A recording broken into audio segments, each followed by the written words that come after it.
Mountain News this morning, how to avoid getting hypothermia as the frigid weather continues.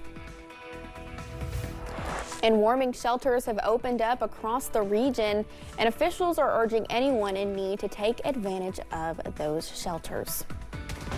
Dedicated to Eastern and Southern Kentucky, this is WYMT Mountain News This Morning.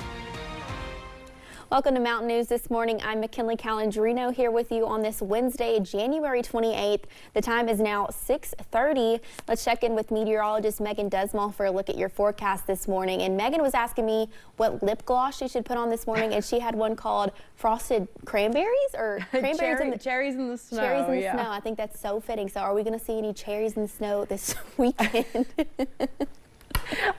I mean, if you take a trip to the grocery store and buy cherries, I'm sure you can see that. Yeah, we're not going to see any major melt of that snow that we have out there. So, I mean, you could have cherries in the snow today if you really wanted that. But as we're heading into that forecast, we are looking at very cold temperatures. I mean, that cold weather advisory is still in place for Rowan County. But just because you're not seeing a cold weather advisory for your county doesn't mean that you're not dealing with the cold weather, because we're still monitoring those teens out and about this morning, and the wind chill is going to make it feel even colder. So bundle up, bundle up. You're going to need to do so all day long, with highs only making it into the 20s and low 30s. And again, the wind's not backing down as we head into the afternoon, so those wind chills will make temperatures feel like the upper teens and low 20s. So it's going to be cold again all day long. A little bit of flurry still hanging on for some of our far eastern counties, but it's making its way out. And then we're looking at mostly sunny to partly cloudy skies throughout the day. High temperatures around 3.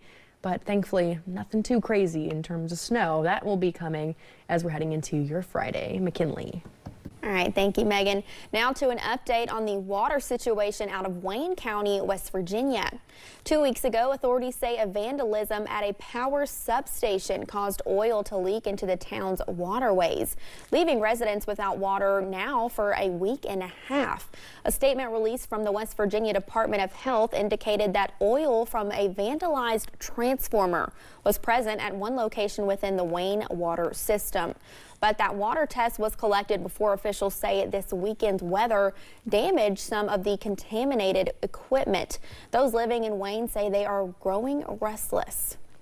I just hope that they can find a way to get this stuff out of the water so we can start bathing again. And, you know, I know they got showers out here and stuff, and that's a great thing too. The Department of Health said in a statement that they will be performing further testing to determine further action. Meanwhile, people who are affected can pick up bottled water at Wayne Town Hall and the East Lynn Volunteer Fire Department. Kentucky Power wants to raise rates on an interim basis if the Kentucky Public Service Commission has not made a decision in its rate case by March 1st. A motion filed with the PSC says any increase would be subject to a refund if the final approved rates are lower. Kentucky Power says it prefers to use lower rates included in a proposed statement. And officials in Letcher County say they are still planning to potentially reopen a historic building in Whitesburg. Joseph & Joseph Architects of Lexington has been chosen to renovate the Daniel Boone Hotel. The hotel was constructed in the 1920s but has been abandoned for years. Whitesburg Mayor Tiffany Kraft says it is a milestone moment for the city. City officials say more updates will be shared as the project moves into the design phase. And thousands of people remain without power in parts of southern Kentucky, but the work to restore electricity has never stopped. Crews are working through the day and night to get people's lights and heat back on. WYMT's Phil Pendleton was able to get a close-up look at the power restoration in progress. Just one broken utility pole takes a team effort, and once this job is done, about 50 people should have their power again. At no point can we sacrifice safety for speed, but you know, we're doing as much as we can and working around the clock to try to get everybody back on. The freezing rain and ice and snow-covered roads presented multiple challenges for crews. The weather hasn't really warmed up enough to help us melt some of that off and help us to get to the locations that we need. South Kentucky RECC is coordinating these efforts in makeshift offices and remote locations because they too were the victims of a natural disaster in May of last year when a tornado swept through this area. Yet the work to respond to the ice storm goes on with a little bit of help from others. We've got about 160 outside linemen that have come in to help us. But this crew was in eastern Pulaski County on Piney Grove Road. We're still finding a lot of downed trees. You know, cutting our way in, cutting our way out, and getting this infrastructure back in place is just, it's a very challenging thing. Crews are working 16-hour shifts with 8-hour rest breaks. The biggest thing that we ask is that you pray for the guys that we have working in the field, pray for the folks that do not have electricity. And working to get the power back on as safely and efficiently as they can. In Pulaski County, Phil Pendleton, WYMT Mountain News. We are told several Somerset area restaurants are providing meals for both power crews and those working at the Emergency Operations Center, which works to dispatch people to help local residents. Well, it's not only driving in the snow that can put folks in danger. Walking on snow or ice can pose risks for folks. Believe it or not, healthcare providers do suggest a specific way to walk in the snow, and it decreases your chance of slipping and falling. Dr. Sharon Colton says the penguin method could help.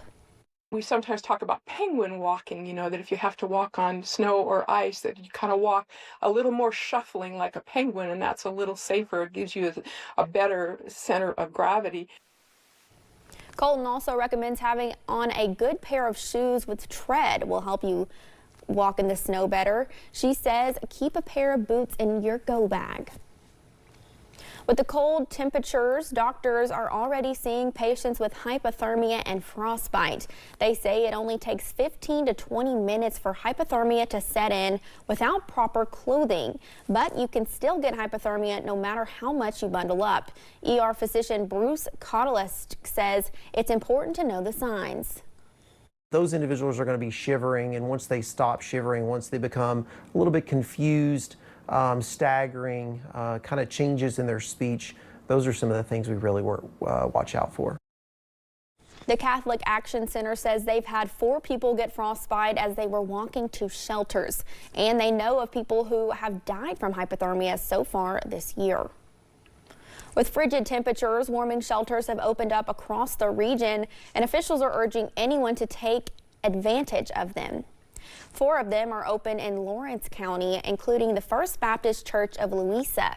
People can show up and spend the night. If they do not feel safe traveling, they can call 911 or Lawrence County Emergency Management, and Director Travis Hughes says someone will come pick them up.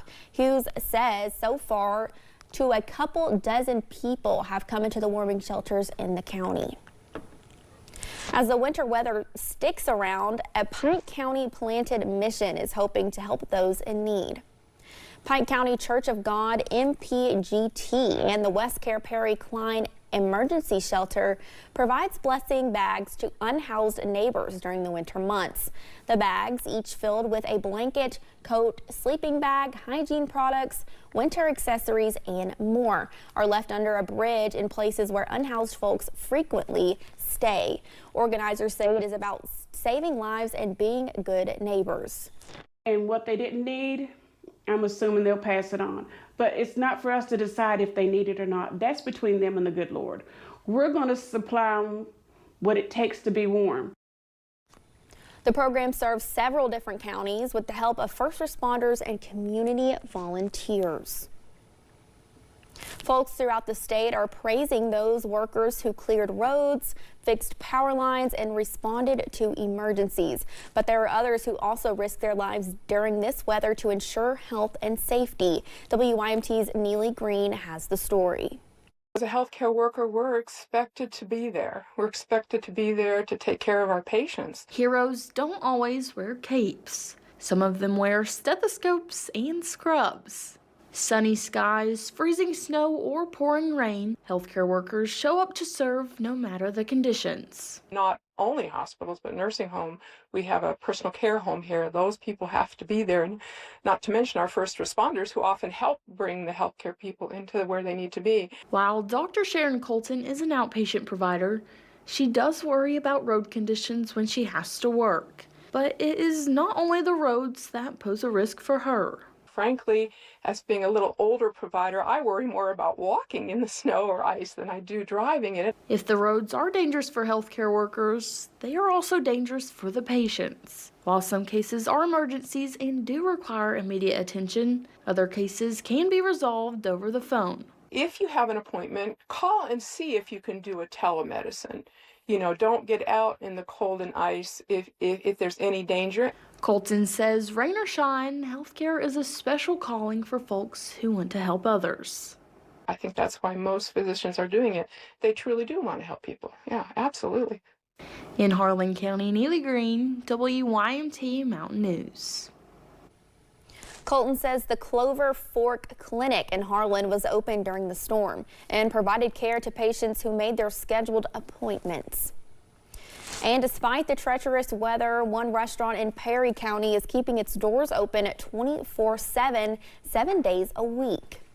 The owner of Circle T, Bruce Melton, has operated the restaurant since 1998. He believes local heroes deserve a hot meal at the end or beginning of their cold workday.